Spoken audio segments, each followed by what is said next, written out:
Welcome back to Common Ground Conversation. I'm JoNeil Conley. I'm coach, hot mess officer, chief officer, beyond bullying, and have spent a lot of time on myself trying to get straight. And I'm willing to help you. And I want you to meet my friend Bonnie, who I have coached with Bonnie. Bonnie does a great job. She led me through some really difficult points in my relationship with my daughter and her ex-husband and all those kind of things. But Bonnie, tell us about you. Oh, okay. So let's see. I've been doing mental health work for 40 plus years and was a clinical psychologist, still am a clinical psychologist, but I'm functioning more now as a coach. And mainly I did trauma work. Did back in the day when EMDR was brand new. That's Mm, when I was, it was the mid 80s when I was starting my mhm. work. So there was a lot of things we didn't know that we now know, especially in Yeah. terms of what works. Mhm. And one of the things you and I were talking about before we started the recording was talk therapy Yeah. and just how not far talk therapy takes people. Mhm. And what I said was, to me, talk therapy is how you process the work after you've done the energy work.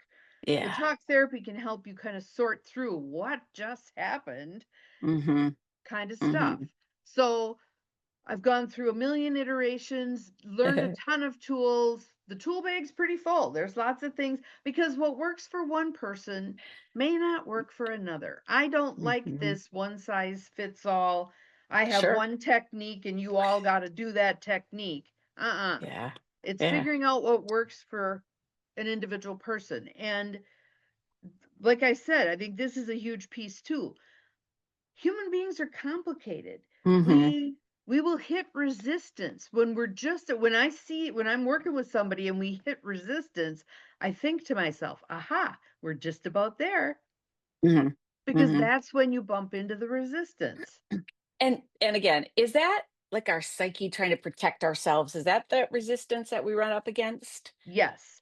So there's a part of us that tries to keep us safe, but it uses very childlike tools to keep us safe. Avoidance, so people don't come to sessions, yeah buts, what Yeah. ifs, alienation, all the things. Um, but the thing about those tools is they don't work. They just Mhm. create more mess. Like you were saying, you're the chief officer. A hot mess It, officer. it yes, it just makes more mess. It Yeah. doesn't really clean up anything. Yeah. And I recall myself being in counseling, and because my trainers were of the belief that how can you work with someone on the other side of that couch unless you've sat there? You have no Mm. idea what it's like unless you've sat there. And Mhm. I'm good with that. I think that was Yeah. quite useful. So I feel like as a coach, it's my job to walk beside someone. Yeah. Can we just stop? What was the transition from therapist to coach? What did that look like? And Um, why? I guess as we're talking to our audiences, is there a time for one versus the other? well, I will tell you why I made that transition. And given what's going on in our world right now, I think this was a prelude to that. Mm. Okay. I had been toying with the decision. I owned an outpatient mental health clinic. I had many therapists who worked under me. I did all the insurance, all the managed care, all the things, and was finding I was doing as much time on paperwork as I was Mm. on working with people. And then I had a call from someone who probably had no more than a bachelor's degree, who told me that I could have 3 sessions for someone who had Oh, been hideously traumatized in a yeah. stalking incident. And I'm like, Mhm. I'm done with this. I'm done with people who don't know what I'm doing telling me what I ought to be doing. So Yeah. I got Bucky and I I quit doing outpatient mental health and I shifted to coaching. And that was a insurance pay model. I mean, let's make sure people understand that that was you the therapy Right. was all insurance based. Right. Okay, Right. so I then you mean, there were people who didn't have insurance and they'd pay cash. That sure. happened too. But yes. And so when insurance is paying, Mhm. insurance thinks they can dictate. Oh, and nursing as well, just my aside, I think the HCAP scores are from the devil. That's what hospitals base all their scores on, and someone who doesn't know what a nurse does is judging me. Like, Right. I got your medication, yeah, just because I didn't bring you a peanut butter sandwich because I was feeling a cardiac arrest in the room next door, they ding ya, and then the hospital gets dinged, and I think we're all bass word on that. And I'll lay right out there what my belief is. When you commodify Yeah. healthcare, when you make things cost money that really ought to be a common human right, all hell breaks loose. As evidenced by all the things. All the Okay. things. And I All mean, the and right things. now we're in this amazing time where many of those calcified old systems are breaking up. Thank you, Jesus. So you decided to make the switch from therapist to coach. And Yep. what did that look like for you personally, professionally? I asked the one of the women who was practicing out of my um outpatient mental health clinic if she would want to buy the clinic. Oh. And she did, so the clinic went away. And Mm. I transitioned off of the insurance panels Oh, and yep, and basically let all of my clients know I was going to a cash practice and it was going to be coaching, not psychotherapy. They really don't look all that different in my particular case. well, and one of the and we want to help people who are listening who may not have had the opportunity to coach with anybody. That the coaching one of the negative people things people say about the coaching industry, it's unregulated. Right. People can go online and pay $10 and get a certificate. And that's not what you and I have done. We have spent No, no. hours upon hours upon hours of certifications and classes and all of And that. what I would recommend is if you're looking for a coach, don't just look for a glitzy website. Find out what does that person have for education? What does that person have for degrees? What do they have for certifications? Right. And keep in mind also, certification can be one of those nebulous things where Correct. anybody can say, okay, now I'm certifying people for blah, blah, blah. Yeah. Yeah. But there are some organizations that are relatively well known in the field that if you have a certification from that organization, you're probably Yeah. you've done your due diligence. Sure. And so again, you switched to coaching, and how did Mhm. that change how you interacted with people other than the transfer of money kind of thing? How did that change? Well, quite a few of the people that I was already working with as as a psychologist did continue with me. Um, so what they found was nothing changed, other than we Mm, didn't have to mess around with insurance.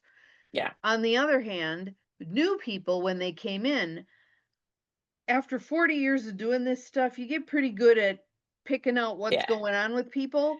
Yeah. Yeah. So I could scale back an intake Mm, significantly.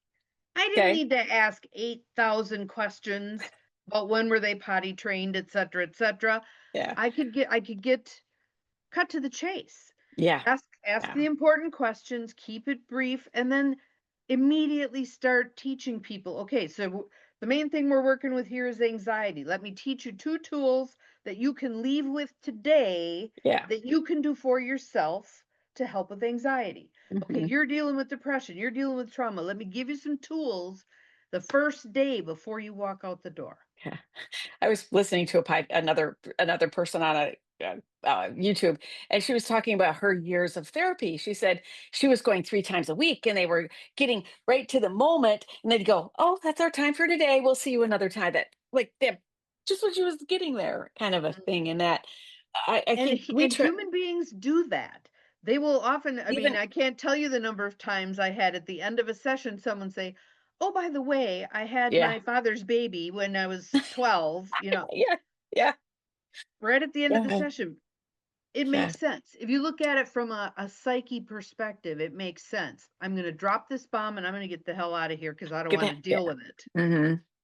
Question that just came to me. If someone's paying cash, are they Mhm. more committed than if insurance is paying? Just tossing that That's out there. that's been my experience. Yeah, I And kind of thought yeah, because they've got more skin in the the game. game. Hmm. Yeah. Hmm. And what kind of outcomes are you hoping for your clients? Obviously different people are looking for different things, but um reduction in anxiety. When and I'll tell you one of my favorite stories. So I have this Yeah, lovely please. lovely tool that I use. There was one man who had gotten a new boss, and this new boss was really abusive in a work setting.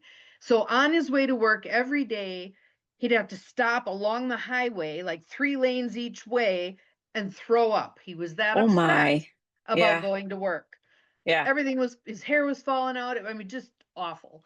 So we used this process, and he had purchased a 3 session package. We used the process the first session. He came back. He'd bumped his second session out. He was supposed to come back within a week, and I think he ended up coming back like 3 weeks later. And so I said, "So how are things going?" And he started talking about stuff, no mention of work. And I'm like, "What Oh. happened? Did he quit? What's the Yeah. deal here?" And so finally I said, "Okay, so tell me how work has been. What's happening?" And I said, "What's happening with the throwing up along the highway?" "Oh, that. It stopped after that first session." Yeah. Like, oh, They do yeah. that though. But, it's kind of Yeah. like, "Oh, I'm not experiencing it anymore." So it's a non-event, Mhm. right? Anxiety, same kind of thing. If your anxiety was a 10 and you're ready to jump out of your skin and run screaming down the road, and then we bring it down to a level that it's very manageable. Maybe it's not gone, but maybe it's very manageable. It kind of becomes a non-event. And so feel like part Yeah. of my job is to point out to people, okay, look at the progress you're making. Yeah. Mhm. Mhm. Yeah, because people can Of be kind of course, blasé about it. something you mentioned in that conversation was you gave that person a tool they could use today instead of let's go back to when you were 4 years old potty training and I know that there are some places that's important, but I think and you feel free to reject what I'm about to say is I think some people it's like now what can I do going forward? I don't want to have to Yes. go back to all that Well, pain and and talking about our divine right timing and divine right order yeah. thing, Yeah. I believe that when you have a good practitioner, all roads are going to lead to Rome. If that's where we need to get to, if the 4-year-old potty training trauma is where we need to get to, we'll go there. We'll do I the bet. work. Uh-huh. And and allowing the process to work for you, trusting that we're on this journey together, and wherever it needs to take us, it will take us. And I've gotten really good because I was really good at knowing how to skirt around stuff. Yeah. Oh, Okay, we're sure. getting a little close there. I'm getting uncomfortable. And then I will gently say, "We've kind of moved away from that point where you were getting uncomfortable. Let's go back there. Let's see what we can Yeah. do with that." Mhm. And I think oftentimes things that are brought in coaching sessions are the ones that people have some sense of awfulness about or Yeah. sad, Shame. guilt or shame or those pieces and Hmm. even things you wouldn't tell a good friend or even things you wouldn't tell your priest or whomever your Hmm. confidant Hmm. is. One of the things I believe too with coaching, non-judgmental. I mean, it is what it is. No. I'm not here to judge you because And you're just not going to not. tell us anything we haven't heard before. I don't care how weird, bizarre, whatever you think it is. Know that we've probably heard it all. Yeah. And I think and I know this about you because the uh, offering people their humanity Oh, to yeah. and I think we're missing that a lot in our society. You can go back to some of our other conversations when we've talked about that, but I think right now with the epidemic of loneliness, with COVID Mhm. driving everybody into themselves and not wanting to give and do and all that, With all when the we can us versus them. all of the thing and for sure. And those of you who have Thanksgiving coming up, go back to our very first conversations. Yes. And if you need a little boost to get you through Thanksgiving, get a hold of one of us. We'll help you with that. But I believe that coaching, I think, and again, therapy has its place, and it is a I don't want to. I want to say like institutionalized kind of a thing. It's like medicine. Like I'm come from my nursing practice. Like in nursing, there's prescribed. It's structured and Here's all of how that. we do it. We Y- use medications off label, whatever the hell. Yeah, all Yeah. of that. And I think coaching, to me, it's more of this unfolding and this opening kind of a thing to get to the person to be able to see what's happening and to Hmm. feel things they probably haven't felt for a really long time, because it's No. like we go into that self-armored Protective mode. protection. Protective Yeah. mode. Yeah. So The so unfortunate thing about that is a lot of the things that we do to protect ourselves actually hurt us. oh, it for sure. So sure. So if somebody's looking for a coach, and they're looking for you, kind of talk about sort of your structure or how it works, or just what might invite them into coaching with you. Absolutely. So I'm a firm believer that when we meet somebody, Mhm. whether it's face to face or it's on video like this, I do my sessions with Zoom. Um, when you can connect with somebody and talk to somebody and ask some questions and answer some questions, your gut kind of tells you, yeah, I can work with this person, or oh no, not going anywhere near that person with 10-foot pole. Yeah. So I do a 20-minute discovery call that's free. Mhm. So if someone wants to test drive and see, does this feel like it's a good fit or not? And don't worry if you say either I don't think I'm ready yet, or I don't think you're a good fit for me. I will not feel Oh, rejected at all. you'd At rather all. know that at the beginning versus get Yes. weeks down the road. Yeah. Yes, Yeah. you're doing us Yeah. both a favor if you say, I just don't think we're a good fit. And in fact, I've also been known to refer people. Like if I don't Yeah. feel like it's a good fit, I'll give them the names of some of my coaching friends who I think would be a better fit for them. Mhm. Not Mhm. everybody's going to work well together. Mhm. So we do this 20-minute coaching call. It's a discovery call, and you've answered 4 or 5 questions on a little questionnaire. And I ask you questions about that. And it's just an opportunity for you to get to know me and me to get to know you. And I talk about what would I propose to do with you as a coaching client so that you kind of have a sense of how I'm framing things up and what I think is needed. If someone and I oftentimes hear very jaded people saying things like, "Well, you're going to try to get as much money out of me as Mhm. possible." That doesn't serve you and it doesn't serve No. me. If I think No. we can do what we need to do in 3 sessions, we're going to do 3 sessions. If I think it's going to Sure. take 8 sessions, we'll do 8 sessions. I have Mhm. some people who've been working with me for decades. Yeah. And if what it takes to keep someone on their path is a once a month 1 hour Zoom call, Yeah. that's Well fabulous. And I'll give you well my worth it. story with that. I'll give you my story Yes. with that. Yes. So I picked up a client. This was at the end of my um, psychotherapy career. One of my best friends was retiring, and so she gave me this client. This client she was in her 60s at that point, I think, and she had been in the mental health system since she was 14. Oof. She had been Oof. hospitalized repeatedly every Yeah. year. She was what some people derogatorily called a frequent flyer at the Yeah. local mental health hospital. I hated that when they called And people what in the ER that. I Yeah. hate that.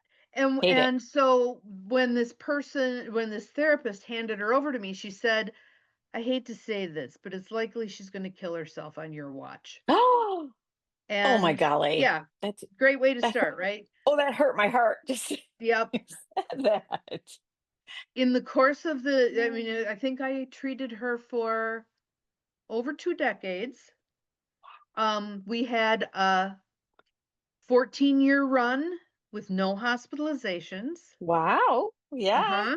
Yeah. Yeah. And when she did have to go back in the hospital, she had a physical injury. And oftentimes when people have a physical injury, it blows their mental health stuff out of the Oh, water again. oh, absolutely. Yeah. Yeah. So she had to go back in, but it was a very brief stay and got her feet back under her and she came out again. I mean, change is possible. Healing is possible. Don't ever write someone off. Don't Yeah. write yourself Yeah. off. Please don't write yourself E- off. exactly. Yeah. Exactly. And, then on that same note, you had a positive, just recently I had a not positive experience with a coach and it was not going well. And I paid a bunch of money and I'm like, this is just not doing what's supposed to happen. And with Bonnie's help and Leslie's help and everybody's help, it's like, this isn't about me. This isn't Mm-mm. working. And it's okay to No, say, no, this isn't working for us, kind of a thing. But I'm then, done. the people pleaser in me is like, I still, we still have issues that we're resolving as well. Absolutely. Absolutely. But And one of the jokes is that we're only a couple of steps ahead of the it's- people that we're coaching. amen, amen, amen. So if somebody wants to work with you, how do they get a hold of you? Well, What's the? right now, actually, Mhm. every year I do 2 discount periods on my coaching packages just because a lot of people, that's their number one thing. How much is this going to cost me? And so I Yeah, do some discounts twice a year just so that people can test drive it and see what is it like? So I have a yeah. 3-session coaching package and an 8-session coaching package. I'm doing Black Friday specials right now. They run through midnight on Black Friday. You can sign up. You don't have to use them right away. You Oh, just yeah, need to purchase them. yeah. So they can find that on my Facebook page, my business page, which is Dr. Bonnie Nussbaum Empowerment Coaching. Um, they can go to my website, which is empowermentandpurpose.com. And then it's under the events tab is where the sale is. Um, and then we just do the 20-minute Zoom call and get to know each other and see what you think. Yeah, yeah. Well, my ideal client is someone who's been bullied. So we all have certain groups. I studied bullying for my doctoral degree, and I've come up and I have a process to help people resist and recover from bullying. And so, and for me to work with me, there's you can take my COBUMS quiz, compassion, fatigue, burnout, moral injury, and stress, and then have a recovery call while we go over your quiz. Or if bullying has been part of your issue, because we want to get beyond bullying, I have a link where you can tell me your bullying story, and then we kind of process that. And then I have a three session and a 6 session package that we can offer. And all of that information, our dear sweet Morgan will put in the show notes, for us. Um, Yes, but I think for me, and I don't want you could say for yourself, but I want people to live their best life, to get up, absolutely. raise their kids, drink their coffee, Look enjoy, look at forward to things. look Yes. forward to things. Now, knowing that there are these highs and lows, and we've Right. both been through many of them, but having that sense of who you are and that you matter. And I think oftentimes many of the conversations that we have and all, we lose it somehow. There's a lot of different ways. But again, my hope is for you to feel really good about yourself. Yes. And I would say that the bulk of the people that I'm working with are women of a certain age. And that many of us were taught things that have not served us well, like being Midwest nice. And um, that there comes a point where we need to do some of our own work so that if we've been the doormat, we are no Hmm. longer the doormat. I had one Yeah. client who told me, Yeah. you bitchified me. And I I said, well, love that. that's I one remember way to that. look at it. But it's basically Yeah. knowing where your boundaries are and not allowing people to cross them. Hmm. Speaking your truth. Right now, I think there's a huge movement of people beginning to speak their truth. I'm not okay Hmm. with this. Speaking when something isn't, and expanding I think the reason we have so much in our face right now, that is of the us versus them ilk, and the pointing of fingers at each other and all that stuff is because we are meant to see that it's neither end of the continuum that Yeah. works, and this thing will kind of collapse in on itself, Didn't it? Yeah. and we're going to get to the point where we have much more expansive consciousness. Hmm. It's a we. It's not an Yeah. us or a them, it's a we. Yeah. Yeah. Absolutely. Absolutely. So anything else you want to tell our guests here on our call today? I guess the thing that I would say, my one of my old coaches would say, okay, if you had the world stage for 5 minutes, what Yes. would you want to say? Yeah. What I want to say is there's always hope. I don't Yeah. care how far down in the mud you feel like you've dug yourself, there's always hope. Whether it's Mm, financial mm, debt, whether it's crappy health, whether it's, conflicting relationships, whatever it is, there's always room to go up. Always. yes. Couldn't say it better. I Well, couldn't good. say it. I couldn't say it any better. Well, we thank you for being with us today, Yes. learning a bit more about who we are, coaching, what coaching looks like, what it might be What right what for what we you, do? Mhm. all the things, how to get a hold of us, how to get a hold Yes. of us. And are we going to see everybody before Thanksgiving? I'm not sure. Let's I don't see. know. What's 2 weeks from today? Anyhow, happy season, whatever season Yes. you come Yes. across. And And we're pick out the glad. little things in the season that you do enjoy. Yeah. Yeah. Kennedy was making a Thanksgiving plate out of Play-Doh today. So little, Aha. I have a Yes. 4-year-old grandbaby. Yes. So, The and leaves falling down, yeah, yeah, it doesn't have what to, brings you it joy? doesn't have to be a big thing. No. But thank you for being with us, everybody. We'll see you in a couple Yes. weeks. Mwah. Sounds good. Bye-bye.